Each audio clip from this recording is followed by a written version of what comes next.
For the ones who work hard to ensure their crew can always go the extra mile, and the ones who get in early so everyone can go home on time, there's Grainger, offering professional-grade supplies backed by product experts so you can quickly and easily find what you need. Plus, you can count on access to a committed team ready to go the extra mile for you. Call, click Grainger.com, or just stop by. Grainger, for the ones who get it done. 70. Don't miss a minute of the Sean Hannity Show. I know that there is a segment of society that would love a perpetual shutdown, and I guess we could live in a bubble, but who's going to build the bubble if everybody shuts down? Weekday afternoons starting at 2 on Super Talk 1270.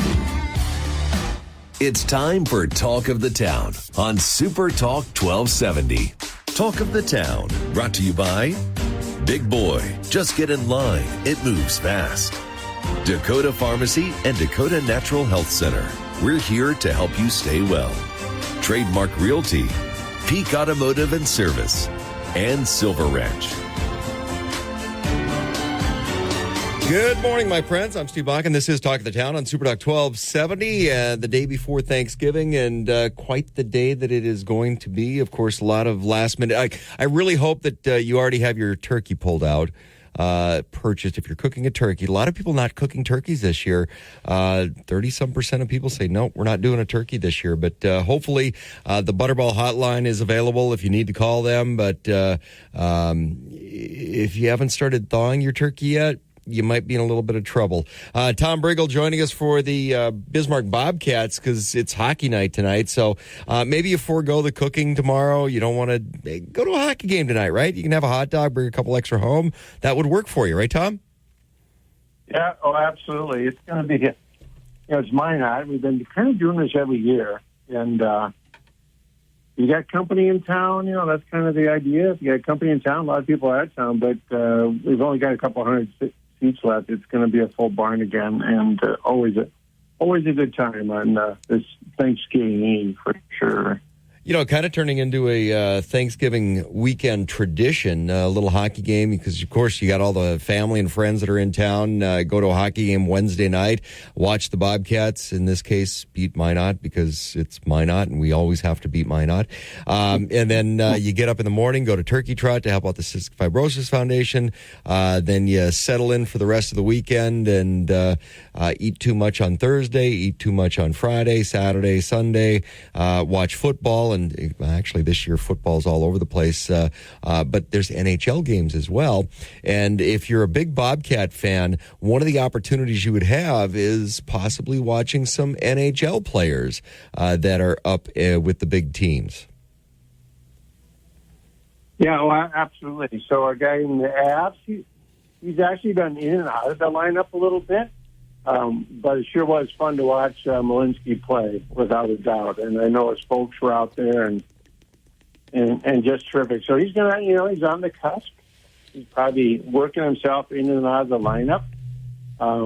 But what a couple of weeks, like we talked about, and he's continuing to play well. And I'm hopeful that he's still young, so over the years that he gets his chance again. And you don't want it to be due to injury, but he's an injury away from being the next guy up, right? Well, yeah, that's unfortunately that's the business side of the game. Yeah, it is for sure. And then Hunter, of course, his second game, he was the first star of the week, so he's playing well. But the two guys in front of him are also playing well, and so he's playing the AHL right now, and same situation. He's just that one call away from being back up in the bigs, and I'm just kind of proud of those guys working hard. And I think we have a couple other guys in college that may have an opportunity down the road if they continue to persevere and as much as anything stay healthy. That's one of the things, too, is at this level of hockey, we're talking about Tom Briggle, owner of the Bismarck Bobcats. At this level of hockey, it's about developing the players, getting that next level. And we've talked about this in the past a little bit, but, where do you get more satisfaction, Tom? Is it from watching those players move up, knowing that you guys did your part with the Bobcats at this level of hockey to get them to that next level and eventually the NHL, because that's the goal, or is it winning the cup? Well, I think for me, I think for the coaches, it might be more so rewarding to get the players to, particularly the NHL, like Hunter Shepard. He was a Lane Cetterby prodigy, right? So, for him to have Hunter, and don't get me wrong, I'm proud as a Peacock to have Hunter and Sam Malinsky playing in the NHL. But for me, a lot of the gratification is just, sounds kind of weird maybe, but it's just the boys developing into great human beings. Because like we've talked, I love hockey as much as anybody. But I just like watching the young men, and sometimes they come in, they're very immature and just haven't had, the experiences other than hockey, which is a good experience, but it's still hockey. And so for me, we have 400 alumni. I probably talk each year to, 100 of them and just see how they're doing. Some of them got boys, like we talked about, that are getting to be 15 years old that, they want their boy to be the little race, to be the second generation Bobcat. And so I take a lot of pride in that, I guess. And the other thing that gives me probably the most gratification, too, is when I'm in the rink and the stands are full and the fans are having fun and they love the boys. I mean, they love the boys. And so for me, I love being part of that and, helping create the opportunity for Bismarck, Mandan, and really Western North Dakota just to have some great boys to root for. And winning the cup, it's hard to do, and it sure would be special. I hope to win another one. But it's hard to do, and we're working on it every year.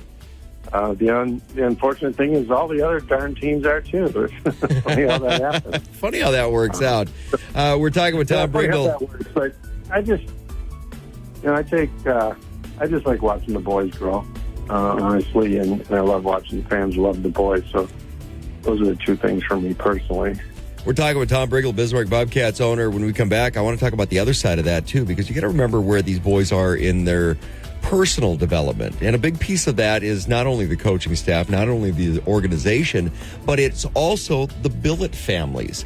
And we're going to find out about their role coming up a little bit. And then we'll talk about Minot coming up tonight at the VFW Arena. This is Talk of the Town on Super Talk 1270. Super Talk 1270.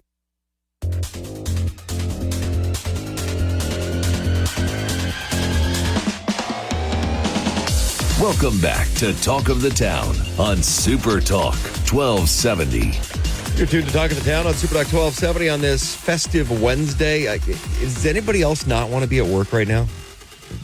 I like being here, but it's kind of a question of you've got other things to do, trying to get ready for Thanksgiving. Of course, Turkey Trot tomorrow morning, helping out the Cystic Fibrosis Association and Foundation. And you can still do the Turkey Trot. Just go online and sign up. You can sign up right up to the minute of race time, but their life's a little easier if you get them a little heads up. But Turkey Trot, of course, big tradition here in the Bismarck-Mandan area. Another big tradition, Bismarck Bobcats hockey. That's kind of a thing that has been growing over the last several years. Wednesday night hockey game, and hosting Minot tonight. We're talking with Tom Bringle, owner of the Bismarck Bobcats. And Tom, we're kind of talking about the culture behind raising kids. I mean, if you take a look at where you're at, and of course, a couple players up at the show right now, up at the NHL level, former Bobcat alumni, very cool to watch, very fun to follow.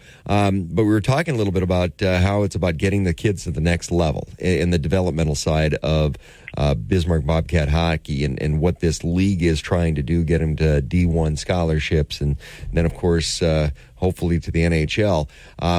Very developmental side of things. One of the things that I was thinking about, people don't really think about, is the development of the boys as they're playing. I mean, these are young men. These are formative years. The coaching staff's got a big role in that. The organization's got a big role in that. But the Billet families have a vital role. And if you think about a parent letting their kid go off to a junior hockey program, and you kind of have to think in the back of your mind, it's like, well, is my kid being taken care of? That's where the Billet family comes in. And you guys have got a great group of families that are so passionate about the development of these kids. Yeah. Yeah, we really do. And at the lead on that is Trina Gilhooly, and she's been administering it for, I don't know, time flies by so fast, maybe 5-7 years before her Bunny Gregg did it for 10 years. And we've been really lucky in Bismarck, but the fans have turned into billets, or billets have turned into fans. I don't know which, but when you think about it, so you take in a young boy that's 17 to 20, and they really are the formative years. When you take them in for 7 months, maybe 7.5 months into your family, and that's a big commitment, because there's expectations of a billet. They need to have a couple square meals every day, and as busy as life gets, for all of us, sometimes that's a bit of a challenge. But the other thing is that the boys in those formative years learn how to become part of another family too, and also how to live on their own to a degree. I think that in most cases, for example, 18, 19-year-old boy, they're doing their own laundry, hopefully, and sometimes they're doing some cooking and just kind of living away from home while they chase their hockey dream. But billets are such a big part of that. And across the country, sometimes we see where it's hard for certain areas or towns to find billets, and it's really important. We're just blessed the other way, because we have, I think, 4 or 5 families that are kind of in the wings, in addition to the ones that we have that are full-time billets. And a lot of that's because Trina does a great job and coaches do a good job, and because it's Bismarck and Mandan. We're just that kind of folk, right? So we're lucky, and we're good. We got great billet families, and so we're just thankful to them. I guess the season of thankfulness. Thank you, billets, if you're listening. We appreciate you, and I think you know that, but I want to tell you again. One of the things, Tom, because I wondered this myself, what are you looking for in billet families when she sits down and goes sit down with the team? And it's like, what are you looking for a billet family? Because there's got to be some criteria involved with that. Yeah, for sure there is. And of course, you need to run through all the background checks, and you need to run through safe. They need to run through safe sport in this day and age. But as far as the home itself, we just want and need, the boys need families that have some structure. So again, in a time of busyness, we still need to have the boys have structure where they feel comfortable. They know they have a place to put their head, but also a place where they're welcome, as a young individual. And gosh, they don't know each other coming in. The billets don't know the boys. The boys don't need the billets. And as many boys as there are, and as many billets as there are, there's that many personalities, right? And so, they come in, they mesh. Sometimes they don't mesh. Sometimes their characters don't mesh. Sometimes the boy might be more private, but the billet is looking for more of a big brother for, their young hockey players or non-hockey players. And that's something that we have to balance out, because these guys that come in, they're happy to be big brother, but not every day, and certainly not every hour of every day. And so sometimes you just need to kind of manage that, and the billets come to understand that these boys need some space, just space for growth and space for friendships outside of that family, just like they do in their own home. And so it's worked pretty well that way. Sometimes there's adjustments that need to be made. As far as the home itself, it just, it needs to be clean, of course, and it's ideal if they can have a little space to themselves, like a basement, but not mandatory. So the biggest thing is, it sounds touchy-feely. You just want people that love the boys, and they do it to help the boys. And and that they have their own personal or their own family values that are consistent with what we're trying to do at the arena with these young guys too. And again, we're really lucky because we have just terrific families in place for these guys. That I hear it all the time from the parents that the boys just love their billet house. Apparently somebody wants breakfast this morning, Tom. I'm dog sitting, as I told you out there, and that's okay. This is a dog-friendly program. We're a big voice. Yeah, we're the dog-friendly program. We're good here. Just transitioning really quickly, Minot this weekend, or tonight, actually. So the boys are off this weekend. Bobcats are off for Thanksgiving weekend, and then you're on the road the following weekend at the St. Cloud Norseman for 2 games. But tonight really turned into a Thanksgiving weekend tradition. Wednesday night hockey at the VFW Arena. Minot coming to town. What can we expect?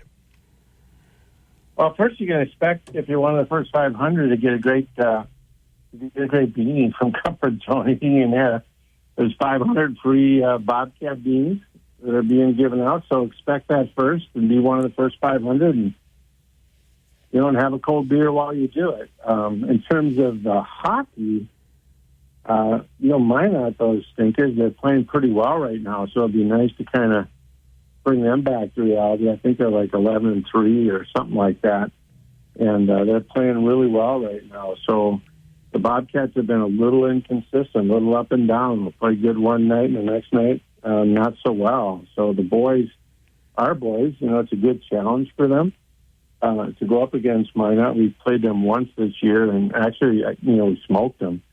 But we haven't had that consistency that you need so far, to be winning games consistently. I mean, we're above 500. We're doing fine. We're in playoff contention, this so far early on.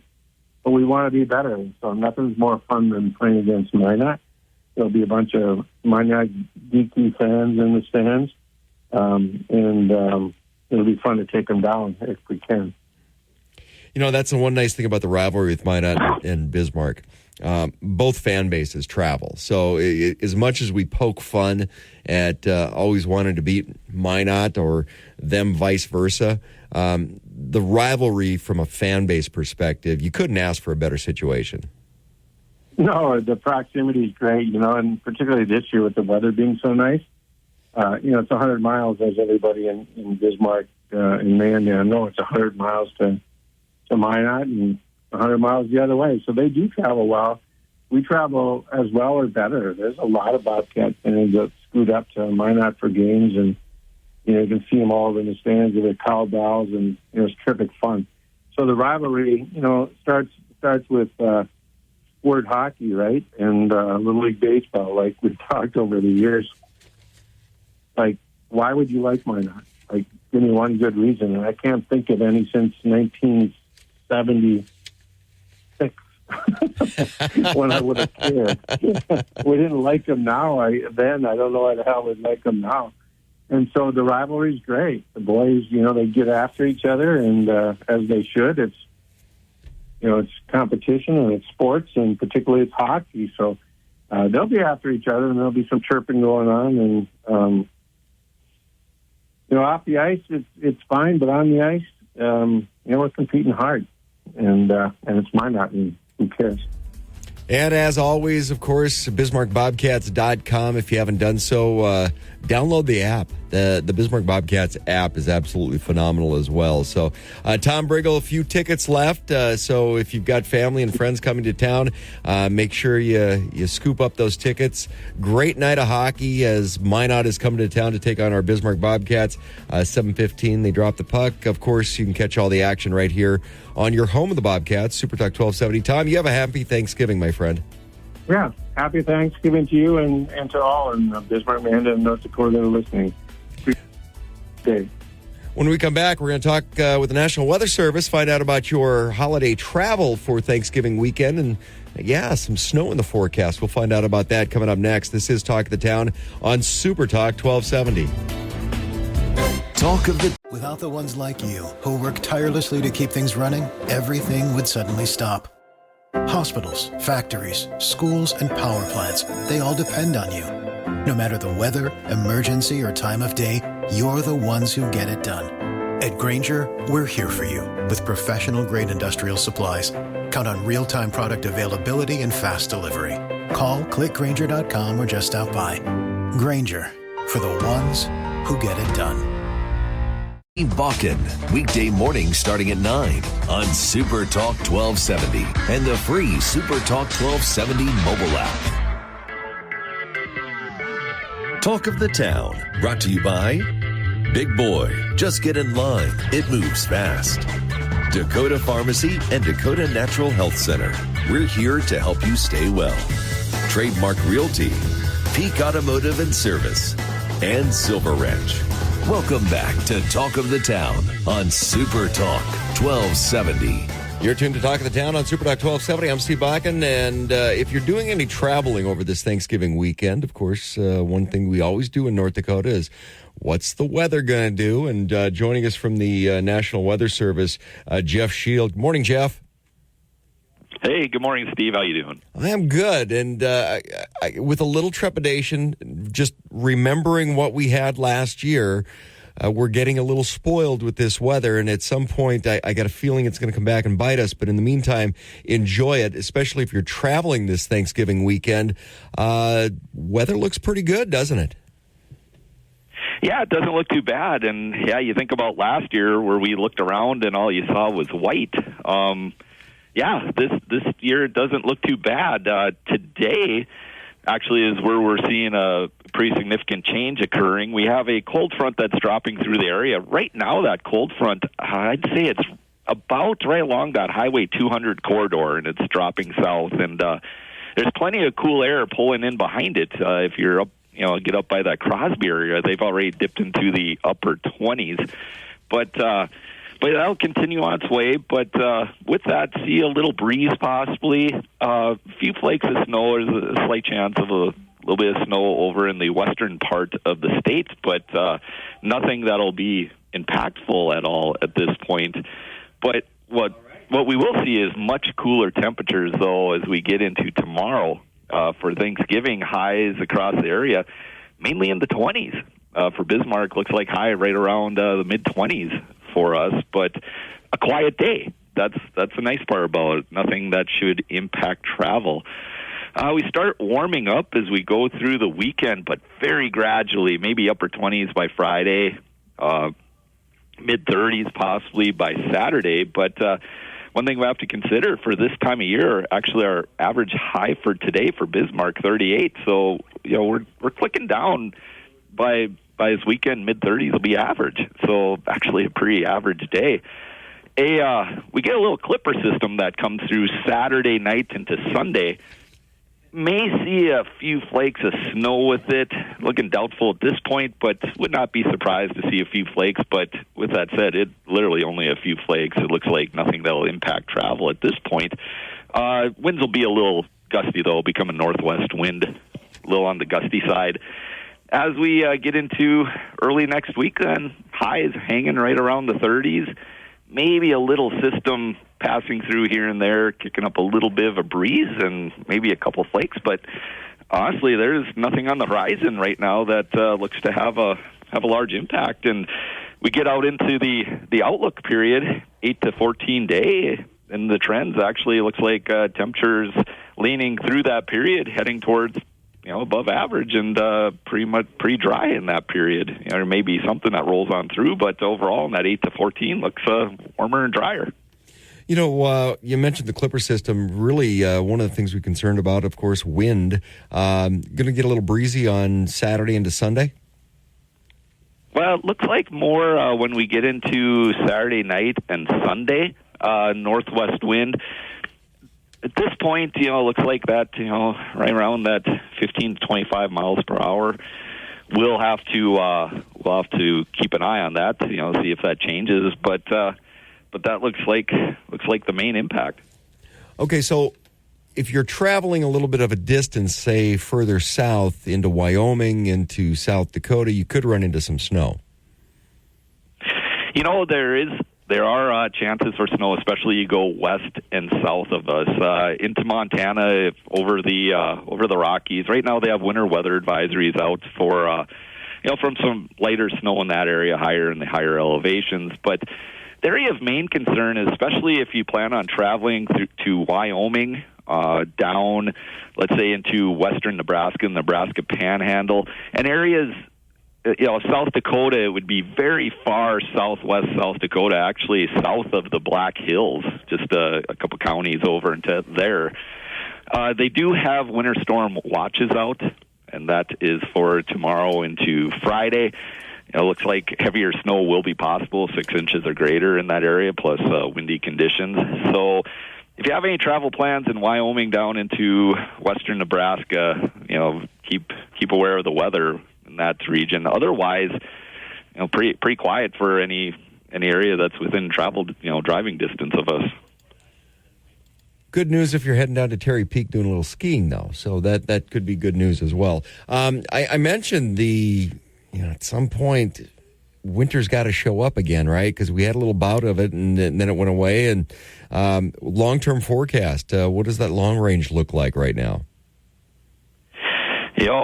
When you get way out, it's again, we're getting out a stretch, but things are still leaning on the warmer and drier side. So that's a plus, especially given last year. We're just looking at the climate for last year, and at this date last year we had already had 21 inches of snow here in Bismarck. So it's a big change, and even you think about this year. We had that. The snow in October there, we had 9.1 inches, except the difference is it was early enough, so fortunately it went away. Where last year we started out, I guess right around 4th, 5th of November, somewhere in there, where it did not have a chance to go away, and we were stuck in winter for what felt like an eternity for some. But yeah, we're fortunate enough to at least be snow-free for those traveling. Sounds good. Looks like it's going to be a good weekend for doing a little traveling. Whatever you're doing, enjoy the outdoors, because that's not going to stick around much longer. Jeff Shield, National Weather Service, thanks for joining us this morning. Hey, anytime. Everybody travel safe. It's Jeff Shields over at the National Weather Service. This is Talk of the Town on Super Talk 1270. When we come back, we're going to talk with Jason Spees from the Crude Life. We're going to find out about dogs coming up at the top of the hour. Like I said, this is a dog-friendly program on Super Talk 1270. Also, coming up at 10:30, we're going to talk with Sarah Stogner, the unicorn lawyer, and we'll see where we're at on our private public picks. This is Talk of the Town on Super Talk 1270. Super Talk. Without the ones like you, who work tirelessly to keep things running, everything would suddenly stop. Hospitals, factories, schools, and power plants, they all depend on you. No matter the weather, emergency, or time of day, you're the ones who get it done. At Grainger, we're here for you with professional-grade industrial supplies. Count on real-time product availability and fast delivery. Call, clickgrainger.com, or just stop by. Grainger, for the ones who get it done.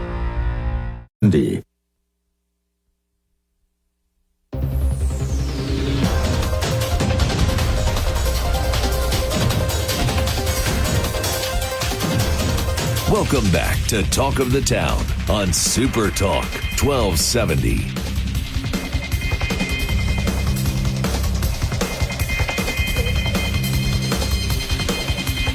You're tuned to Talk of the Town on Super Talk 1270. I'm Steve Bike, along with Jason Spees, joining us on the program. Jason, of course, the Crude Life. You can catch the Crude Life Sunday mornings, 10 a.m. right here on Super Talk 1270. And I'm a little disappointed, Jason. Our 10 o'clock guest, Dwayne, the dog guy, had to cancel due to a family emergency. So we'll definitely get him on very soon again.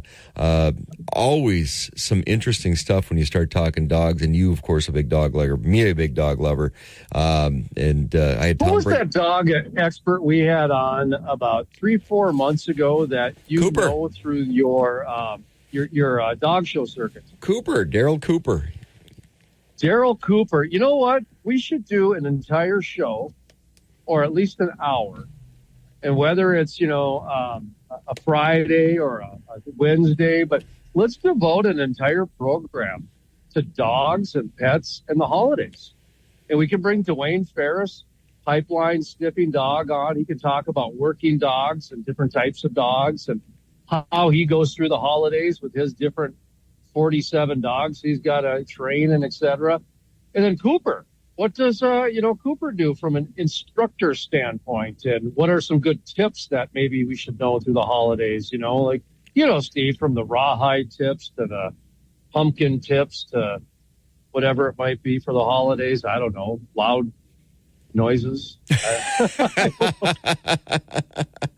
Well, and Coop, Dr. Daryl Cooper, he's a doctor. Coop actually, with his extensive military background, a fascinating story, of course, with the military side of things and how he got into dog training. And that was his passion. That was his mission. You kind of sign up a little bit. What do you want to do with your military career? Where do you have some passion? Nowadays, they kind of let you go that direction a little bit, and that was his focus. Daryl Cooper's focus was he wanted to train dogs for the military, and that's something that he's continued on after his military service. Well, I do feel bad. Dwayne Ferris, Black Creek Canine Pipe Inspections. We had to reschedule. He had a family emergency up in the Crookston Thief River area. He's home for the holidays, home for Thanksgiving. Of course, he does some good pipeline work out in the Bakken, but he's been spending his last probably 6-8 months down in Texas, on the east side of Texas, actually, getting a lot of work down there. Of course, the Haynesville being one of the more active shale plays in the United States right now. The Permian is where we're probably going to see 70% of the drilling coming from and came from when it's all said and done over the 30-year shale play history. That is another thing, too. I think you and I have talked about this. I know I've had a couple coffee room, bar room discussions about this.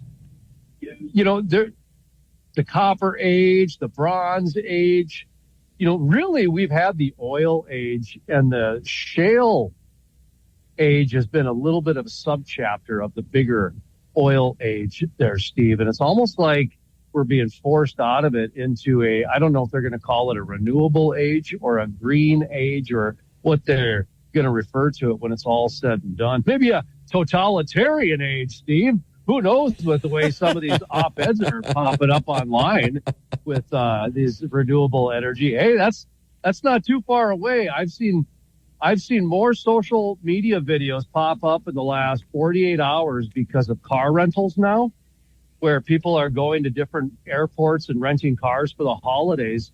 And a lot of people that work at these airport car rental places are being instructed to rent the EVs first.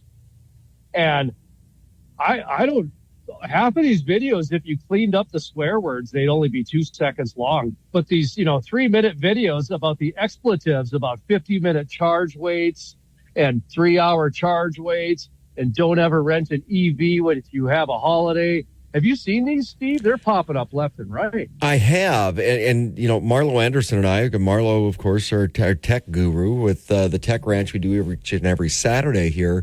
And then Tech Tuesday as well with Marlo. And he's gotten into some horror stories about charging while not around a holiday, just in general. He spends a lot of time in Las Vegas, and people get stuck in Las Vegas with an electric vehicle. He had to wait once for over 2 hours.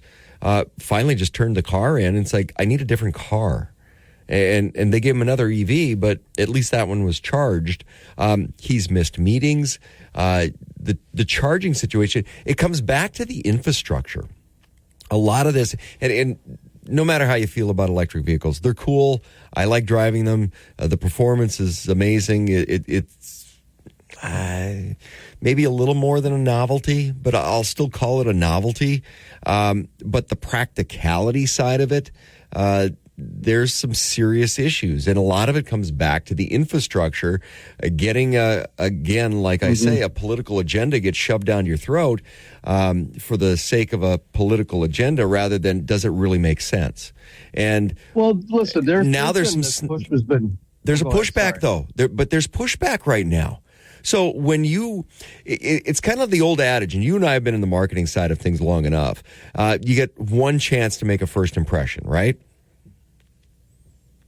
Sometimes. Yeah. Yeah. I mean, some people get 2 chances, but yeah. Right. One Okay, chance. we'll go with that. And most people in today's day and age, if you don't give a good impression on that first impression, you're not getting a second chance. You're not getting another opportunity. That's to not true. Make an If you impression. get a government subsidy, you'll get a second and third chance. Well, You'll okay. get all kinds of new money to pump in there. But no, but I get your point. Right? Is there is, and the reality is that if you go through an experience like that, if you go through an experience with the EV anxiety, you don't forget that. That's like a real deal. And if you're an elected official, which you are, Steve, you're the Burleigh County Commissioner, and you're going to have these issues because what a lot of cities realize is the county has a lot of weight, especially when it comes to roads and infrastructure. The county is the one that really signs the check at the end of the day, right? So when you kind of look at some of these things, and we'll come back and talk about it after the break. But yeah, let's do that. Even, take Dickinson, North Dakota, for example. Take Fergus Falls, right? Well, Minnesota. Jason, we're up against the break. Falls. We're going to come back and talk about this after the break. This is Talk of the Town on Super Talk 1270. I'm Steve Bach along with Jason Spiess from the Crude Life, Sunday mornings on Super Talk 1270. KLXX AM, Mandan, Bismarck, a Town Square media station, broadcasting from the View Community Credit Union Studio. ABC World and National News at the top of every hour on Super Talk 1270. Talk of the Town, brought to you by Big Boy, just get in line, it moves fast. Dakota Pharmacy and Dakota Natural Health Center. We're here to help you stay well. Trademark Realty, Peak Automotive and Service, and Silver Ranch.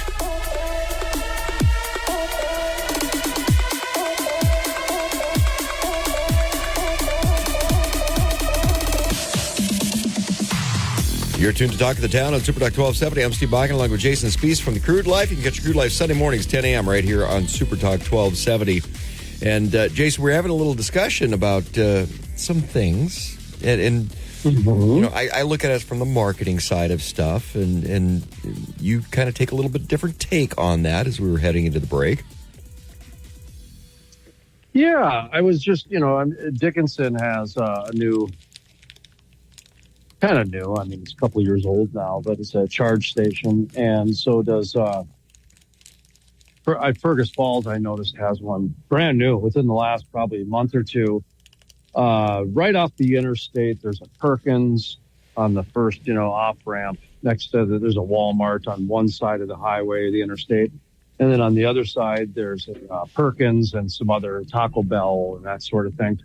And they've just put up a 5 to 6, 7 charge station.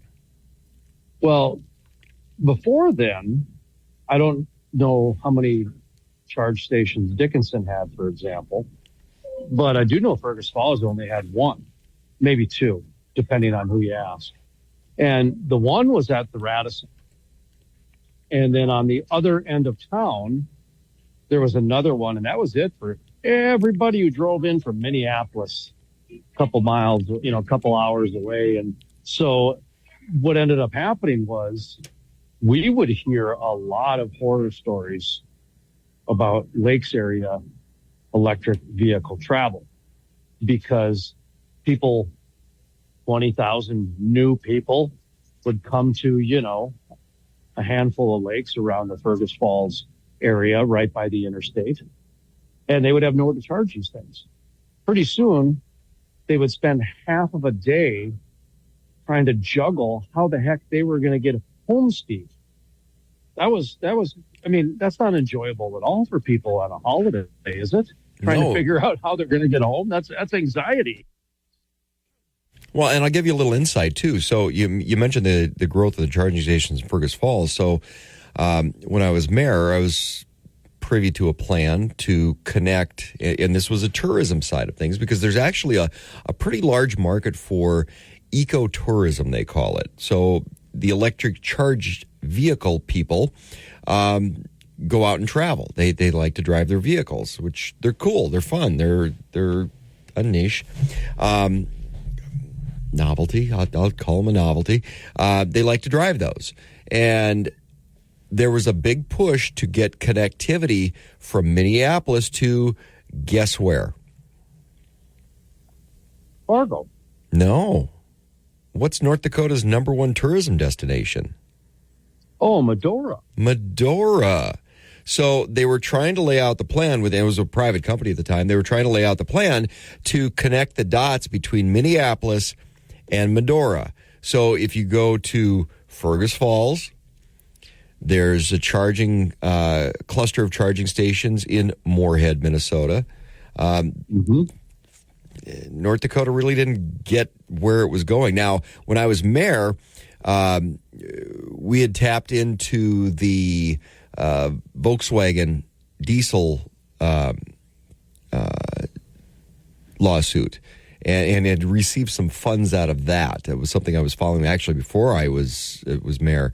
We were able to capitalize on some funds for some different vehicle replacements for the city of Bismarck, also for the airport, and a couple charging stations. We've got charging stations at the Convention and Visitors Bureau right off the interstate, and then we've got charging stations at the Bismarck Airport because of that grant.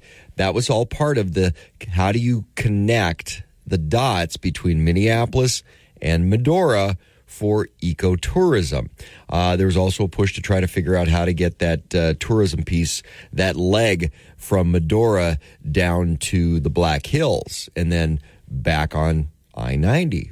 So a bigger plan put afoot, but it didn't really come to full fruition. Something you're going to be spending a few hours in Bowman. Well, exactly. but that's part of the problem. That's the only place that you could charge between like say Belfield, Dickinson, and the Black Hills on Highway 85. There's nowhere else. Nowhere else to charge. Nowhere else that you could charge. So where the failing is, it's not in the vehicles, and we can get into the discussion of the vehicle side of things with the child labor mining in China and all of that, and where are these battery components going to come from? But the infrastructure side, that's where there's a big failing. Going with this. It's the infrastructure side. That's why I brought up Fergus Falls. Okay, so when you take a look at Dickinson, now I actually remember at the Western Dakota Energy Association meeting 12 years ago at I think it's called the Ramada then, now it's called the Theodore Roosevelt Inn. And Vicki Steiner was the executive producer at the time, executive director of the Western Area Energy Association. And Mayor Dennis Johnson of Dickinson got up and everybody was, doing that, cheerleading the Bakken rules, no matter what, positive stuff. Dennis Johnson gets up there and just goes, we're not going to lift another hammer until we get some sewage in the ground because we are out of water, we are out of sewage, and until we get a pipe in the ground, nobody's building nothing. So it was like, this is what's happening with the EV stations right now, Steve. Oh, exactly. How is Bowman going to support 5 charge stations? Dickinson, I don't even know if they can support 5 of them. I don't know if Fergus Falls can. When you take a look at the grid and what these charge stations actually need, there's very few that actually can. And that's one of the big problems right now that these EV charge stations and vehicles are facing. It's called reality of the grid. So from a grid perspective, and we haven't even gotten into the grid side of things and whether or not the grid with a fully electric society is going to be able to function and the stability of the grid. But from the infrastructure, I kind of think of things in terms of the trucking industry and the railroad industry and how they, things are more economically shipped by rail, but we need the trucking industry because of that last mile. So the charging side of that, the infrastructure for the charging side of that, to me is that last mile. So, I think that there's something there. I mean, when we start talking about people are able to charge their Teslas out of their home, well, they don't talk about that you need like a different hookup for that. You can't just go and plug it in like a lamp. And so if you need a different hookup, you need different wattage, you need different wires, it's going to have a little bit of an impact on a lot of the power lines that we're talking about. In fact, Steve, we're looking at communities without power lines in the future because everything's going to have a power source at its base. And so we're going to have a lot more wireless technology, a lot more wireless charging as well. And when we look at how the cell phone is introducing us to these different areas, a lot of people say that's how your car is going to charge. It's just going to go and find some remote charge area that's on a street somewhere. And just like how your cell phone parks on one of those charge stations and it charges, through the whatever, that's how cars are going to charge too. So these charge stations will go away then. And if that's true, well, then why are we building all of them? It's so different because ding, ding, ding. When we take a look at the speed of technology, even take a look at this Jamestown Spiritwood money that Commerce gave Marathon and ADM. There's already papers out that this technology that North Dakota just invested into is already obsolete. So why are they investing so much money into it? That's the bigger question here, Steve, is that when we don't even have the grid to support the speculative technology that we're building, what are we doing here? What are we doing? I mean, are we just spending money to spend money? Seems to be what's happening as a society. Oh, it is, because tell you what, going back a little bit and going back to the car thing, because I kind of think of it as, how there's docking stations for autonomous lawnmowers or your Roomba in your house. That's probably what the car thing is going to be, because the discussion is, do you need to own a car? Because everything's going to be shared. Because you only need your car to get to work, and then your car can go do something else, and then your car can go home, so you don't need parking structures. You don't need off-street parking for things. The roadways can get smaller. A lot of different discussions. Just before we hit the break, though, I want to talk about how I met Marlo Anderson in the first place. So Marlo was working on an autonomous corridor for shipping. One of the things they were looking at, and this is where the technology down the road, pun intended, the ability for your vehicle to charge while driving. So that charging, you're not far off on that charging mat theory where you set your phone down on a charging mat and your phone charges, or in your vehicle where you get the little charging pad and you set your phone down in there. Think of that in terms of the entire vehicle, whether it is the car or pickup you're driving, and this is where it could make the most sense, is the ability for a semi. Because right now, while that's there, while there's states that have mandates in place that you have to truck by electric semi, we all know that's not going to work. Logistically, supply chain, cost of products does not work. But the charging pad thing could be a solution. Jason Spies of The Crude Life. You can catch The Crude Life Sunday mornings, 10 a.m. right here on Super Talk 1270. I'm Steve Bakken. And when we come back, more of our discussion on energy and the electric side of things. And we'll get an update on what's coming up on The Crude Life this weekend. Bottom of the hour, Sarah Stogner, candidate for Texas Railroad Commissioner, and our private public picks. I'll let you know how we did last week as well. This is Talk of the Town on Super Talk 1270. So, Super Talk 1270.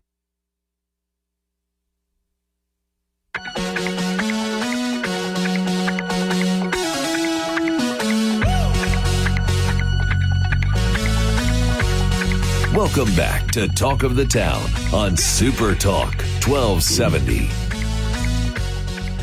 You're tuned to Talk of the Town on Super Talk 1270 on a Wattage Wednesday. I'm Steve Bakken along with Jason Spies from The Crude Life. You can get your Crude Life Sunday mornings, 10 a.m. right here on Super Talk 1270. We're talking about the grid and the ability to go to an electric society. Now, I just mentioned okay, what would it take from a grid perspective if you're thinking about charging mats, Jason, and the ability for an electric vehicle to charge in transit on that charging mat? So now you got to power up every road, every highway, county dirt roads. Is that part of the formula too? The stability of the grid is a bigger issue than people can imagine. Well, it's really amazing, actually, when you think about like somebody who's living in rural America, what you're asking someone in rural America to do. In all seriousness. The When people that grow you have your all food, this- you're going to put them out to inconvenience. But even to, force them into a new vehicle. I mean, we're phasing out gas-powered vehicles by 2040 is what I thought I saw the latest one. And so when you start talking about that, what's that going to do to rural America? It's going to eliminate it. If you can't have a charging area for a small town, well, what's the small town going to do? Okay, I'll take that a step further, Jason. So if you're looking from a production agriculture perspective, and you get rid of a combine, you get rid of your tractor. It's an electric combine, electric tractor. The charging time versus the amount of operation time you get. Now, when we get into weather situations and weather seasons and the fall harvest, the best way to describe a producer is you're fighting the clock nonstop, constantly, because that clock is ticking on weather, getting cold. I mean, you've got little windows. Now you got to spend a half a day charging up your combine so you can go get 6 hours of work out of it. How does that work? Because I don't see a situation where we don't all starve to death. No, we're actually putting more of our independence into someone else's hands. So what was this energy independence decade we just went through? Was it just we're pounding our chest? That's it? Because from where I could stand, we're going into a world where we're not even going to be able to grow our own food, and we're not going to be able to drive our own vehicles anymore. And that's winning, Steve. That's winning. I don't get it. Certainly not for me. For the regulations, for the people, I guess, right? That's quote unquote democracy. I don't really understand it, but anyway, so that's something to ponder this holiday season as well. People are, getting their EVs charged up and everything along those lines. That there's a lot of people out there who are going to be experiencing this for the very first time because of these rental cars. And going full circle back to the social media part where I became very aware of this, we've been doing stories on the Crude Life for a long time. In fact, we are going to have some stories on EVs coming up this weekend with Train ND and Kenley Nebeker when we did the Evolution Hybrid, and how, that got halted. That project got halted because from last we could tell, everybody started going the direction of EV egg. So all this energy that was put into the EV vehicles at the conferences over the last couple of years, or I should say over the last year, it went heavy into EV egg, Steve. So that's, you're looking at, the 15-minute farms. That's going to be, I guess, rural America, right? If nobody's going to be living there except for robots farming, what's the, I guess it doesn't matter if Mott, North Dakota has an EV charge station anymore.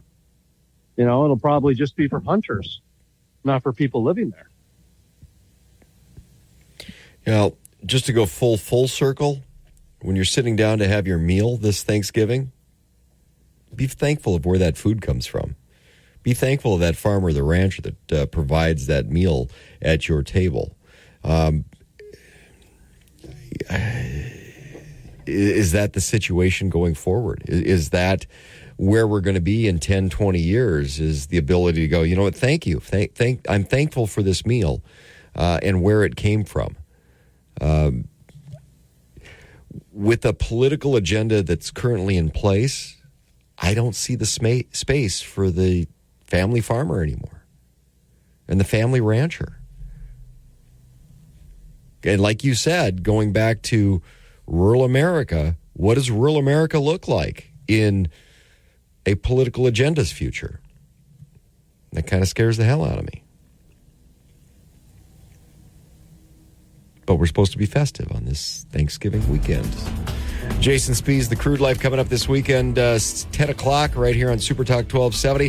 When we come back, we're going to track down Sarah Stogner, our unicorn lawyer, candidate for the Texas Rail Commission down in Texas, and we'll talk about our football picks. Jason, I got a question for you because she picked a tie last week, and we'll discuss that after the break. This is Talk of the Town on Super Talk 1270. Here, Talk of the Town. Without the ones like you, who work tirelessly to keep things running, everything would suddenly stop. Hospitals, factories, schools, and power plants, they all depend on you. No matter the weather, emergency, or time of day, you're the ones who get it done. At Grainger, we're here for you with professional-grade industrial supplies. Count on real-time product availability and fast delivery. Call, clickgrainger.com, or just stop by. Grainger, for the ones who get it done. Bakken, weekday mornings starting at 9 on Super Talk 1270 and the free Super Talk 1270 mobile app.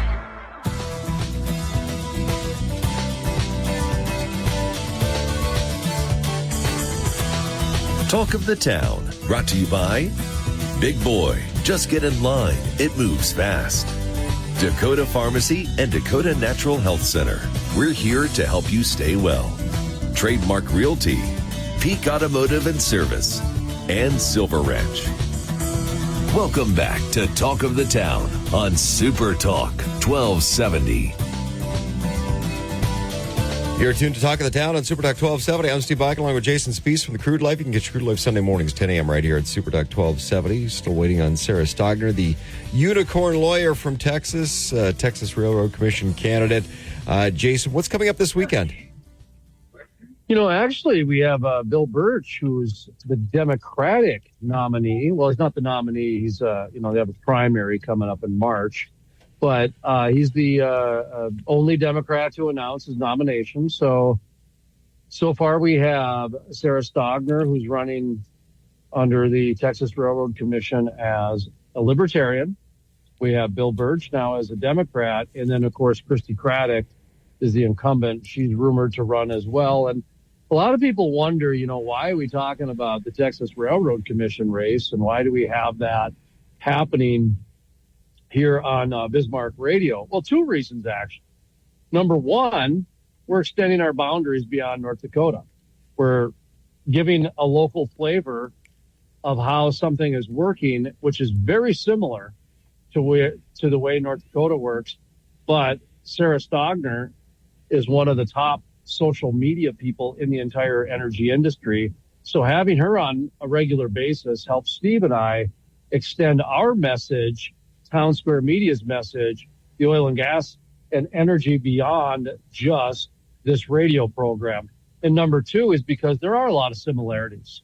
Now, their grid is a little bit different, but when we take a look at how the carbon, ag, and energy worlds are converging, whichever you choose. It's Wattage Wednesday. Have your pick. But, Steve, that to me is one of the reasons I like to tell people why I like having Sarah on, is because she sees where energy is going too. When you start taking a look at the bigger picture and you take a look at what's the landscape looking like, because you and I in the last segment were talking a little bit about, are things old? The crash rush to an EV society, the crash rush to a green society, and that, by the way. And where's the ROI? There's been people like me and others, and even, important people like Michael Crichton before he passed away, that were very much saying, whoa, what's the rush here? We're not saying we're not trying to recycle. We're not saying we're not trying to move into a cleaner carbon footprint. I get it. The atmosphere is warming up, but a half a degree over 100 years, is that really worth selling out our future for? A half a degree over 100 years, is that really spending $7 trillion? And now we got to go back and say, oops, we just spent $7 trillion. Can we have more? because the people that we gave $7 trillion to didn't seem to do what they said they could do. That's the crash course that we just went through after there was a whole bunch of people that got taken out who tried to stand in the way to say, slow down. Now we want to go faster? I don't get that, Steve. I don't understand why a 16-year-old girl is in charge of climatology for the world. I still haven't figured that out. Have you? Now, no picking on Greta. I'm not picking on her. I'm picking on the people who anointed her, actually. Well, that's just it. It's kind of like with North Dakota and Kevin O'Leary. Well, I don't actually fault Kevin O'Leary, and I don't pick on Kevin O'Leary. Okay. I'm actually picking on the leadership at North Dakota. You're going right down the road. You're going right down the road. I wanted to go down. Imagine being Kevin O'Leary just sitting at a conference down in Miami, and a couple of yahoos from North Dakota pull up and drop a dump truck of money in his lap and say, hey, you want to be our spokesperson? How do you blame that guy? You don't. You say, congratulations, sir. I am jealous. Yeah. Okay. So you went right down the road I wanted to go down. And this goes back to the whole marketing piece where we started out this conversation is the picking of the face of the franchise. And we're going to get into our football picks here in just a few minutes, but the face of the franchise. So whatever that political agenda is, oh, hey, we've got this worried little snot girl who is the face of the climate change franchise. Because who doesn't sympathize with, she's scared, she's worried about her future. Now, forget the information that has to go into making a concerted decision like that. They're playing on emotional heartstrings. Kevin O'Leary, same thing, face of the franchise. Now you're looking at an individual, and you're right. I don't fault anybody who plays the game with the rules that are laid out in front of them. If you don't like the game, the rules, change the rules. Don't, you can't fault somebody by playing by the rules. We hear about that all the time when it comes to taxes and how some business ventures are set up. It's like, those are the rules that are there. And you know what? I'm glad there's people that are smart enough to figure out the loopholes, the workaround, because if there weren't, that tends to lead itself to a bigger picture. But the people picking the face of the franchise for political agendas, that's who I have fault with, Jason. I have a lot of fault there. Well, you should. I mean, when you take a look at, we'll take Kevin O'Leary, for example, okay? Kevin O'Leary. You can use Greta as well, but take Kevin O'Leary right here in North Dakota. Kevin O'Leary that you see on television is not the Kevin O'Leary you see behind closed doors. Now, he might have some similar personality traits, but he's a character on television. It's kind of like when what's his name? Anthony Edwards was on a plane and someone had a heart attack and everyone was looking at him. Why didn't you save this person? You know what I mean? And like he was on, or it was George Clooney, I forget, but one of the actors, they went on another airlane and they said, man, I wish you were here last night when, somebody had a heart attack on the plane. And he goes, I wish I wasn't. I'm an actor. You need a doctor. But because they were the star of VR, everybody just assumed that they were doctors. The same as with Kevin O'Leary. Now, Kevin O'Leary is a character on television, and the show Shark Tank is completely set up to make him look that way. And he plays, now you ready for this, Steve? Mm-hmm. In the world of professional wrestling, a bad guy is called a heel, H-E-E-L. That's what he plays. He plays a heel on television because remember, in media, you got to have the 3 Ds. The Richard, which is also a letter, start with the letter D, a Richard, the dork, and the deer. So when you look at American Idol, Randy Jackson was the dork, Paula Abdul was the deer, and Simon Cowell was the Richard. Now, Kevin O'Leary is the Richard. But he does it in a different way than Simon Cowell does. Simon Cowell did it in a way with talent. And yeah, he got a little abusive, emotionally abusive. Kevin O'Leary's just flat out. His rhetoric is completely emotionally abusive out of the gate. And that's my problem with Kevin O'Leary, is because I don't think he's a good representation of North Dakota nice. He's more a representation of North Dakota cold as ice, Steve. Well, he's more the predator. You talk about bringing the fox into the hen house, and that's what leadership did in North Dakota with Kevin O'Leary. We're up against the break. When we come back, our private public picks. This is Talk of the Town on Super Talk 1270 with Jason Spees from the Crude Life. You can catch Crude Life Sunday mornings, 10 a.m. right here on Super Talk 1270. Super Talk. Without the ones like you, who work tirelessly to keep things running, everything would suddenly stop. Hospitals, factories, schools, and power plants, they all depend on you. No matter the weather, emergency, or time of day, you're the ones who get it done. At Grainger, we're here for you with professional-grade industrial supplies. Count on real-time product availability and fast delivery. Call, clickgrainger.com, or just stop by. Grainger, for the ones who get it done. 70. Welcome back to Talk of the Town on Super Talk 1270. You're tuned to Talk of the Town on Super Talk 1270. Don't forget, Super Talk 1270 wants you to help us light up Bismarck Mandan. We want you to win a $500 gift card from Walmart just in time for your Christmas shopping. Simply upload a photo of your Christmas display on our app or our website. The deadline is December 15th at 5 p.m., so grand prize winner will be unveiled on Monday, December 18th, powered by Basin Electric Power Cooperative. And Super Talk 1270, hang some Christmas lights, get paid for it. I like that idea. It's a good idea. Jason Spees from the Crude Life. You can catch Crude Life Sunday mornings, 10 a.m. right here on Super Talk 1270. And our private public picks. Sarah's been tied up, so we're going to have to proceed without her. We'll pick hers up a little bit. I think we should do some football talk anyways. Well, we should, and you and I still need to run through our picks. But last week, I do want your ruling on this, because I was going to ask Sarah. So Sarah picked a tie last week. She just because both teams were so bad.